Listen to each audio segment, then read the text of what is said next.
your hair that way. What are you trying to cover up? Lot.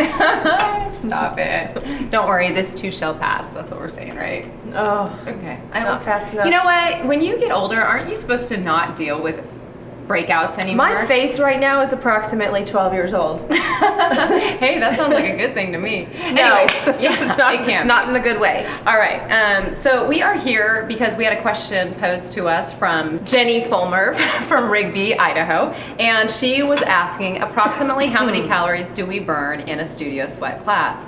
And this is like a lot of our There's answers. some variables in there. Yeah, it really varies, but I'll start with the information. If it's a straight up spin class, you're probably going to burn anywhere between 450, which is the low end, I would say, up to 1,000 calories for a straight up spin class. If it's a speed spin class, I would say anywhere, that's a 30-minute class, anywhere between like 30 and up to 500 calories, depending on the variables that we'll talk about next. If it is a SpinSculpt or a TRX class, which is about a 60-minute combo class where we're doing rides for about 30 minutes and you're on the floor for about another 30 minutes, it's going to be the same as a straight up spin class, as far as the calories burned during that hour.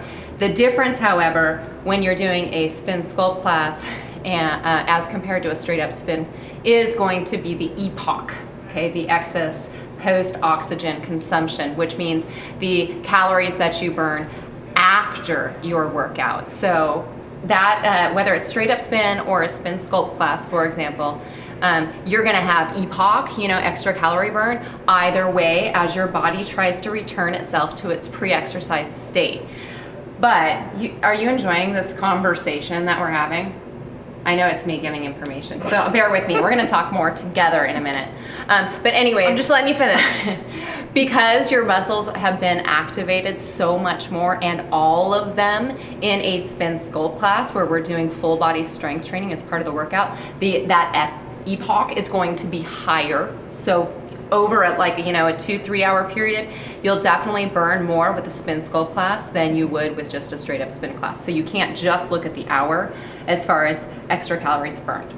Because your body's going to keep burning because it did strength training. Correct. Either way, it's going to keep burning. It's just going to burn more Longer. After, because your triceps are activated, your biceps, your core, and so that's kind of why. So what are some of those variables? So some of the variables that you take into consideration when you're looking at your kCal's burn during a workout, your weight, and that matters a lot.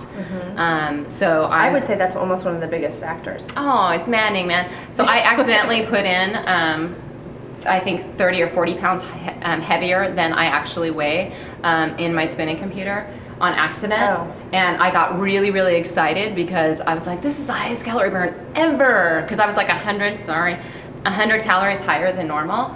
And then Jess Fino was like, oh, don't forget you put your weight in wrong. And I was like, oh, you joy kill. That would just... Lori was doing that for like a week. She was all excited because I think she even put in the wrong age on accident. Yeah. And she put in the wrong weight, and it totally changed everything. And it's so sad. So there's basically, let's just go with the top variables that most calculators for calories burned use.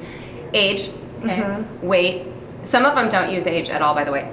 Weight, and then the key is your heart rate zones. So how hard are you working? Yeah. In the spinning is actually well known to be one of the highest calorie burners per minute as compared to other exercises like running and swimming and any of those. So spinning is it tops the chart with on average about 12 calories burned per minute. The other thing too is whether you're a male or female. That's a huge difference. That's a factor. Guys are going to burn a whole lot more. It's not, believe it or not, though, it's not so much the male versus the female as it is the body weight. Yeah. So that's really the primary factor. So you're going to hear the term, or you might hear the term MET, and it's capital MET. What that's referring to is really the activity that you're doing, your base metabolic rate, okay? Or the metabolic rate of the activity that you're doing. So that matters too. And one of the variables that comes into play when figuring that out is your resting heart rate or your ambient heart rate. So that's another thing that you need to know, and that is plugged into figuring out what your heart rate zones are, which then in turn is what's used to figure out how hard are you working for you. So that's why the heart rate zones are very important. And you hear somewhere between 65 and 85 to 90% is considered your anaerobic or fat burning zone. Over that 90% is considered anaerobic, where you might start to burn muscle instead of fat if you're not careful. Under 65 is not really considered the heart rate or the fat burning zone. So those are the factors that go into play.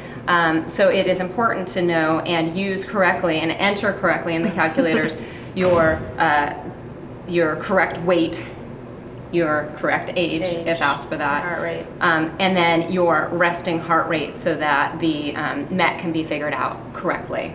So since I've talked for most of this, will you go ahead and sign us off? Awesome, yes, because I haven't talked at all today. So if you're looking for some awesome fat burning classes, please check out Studio Sweat on the video.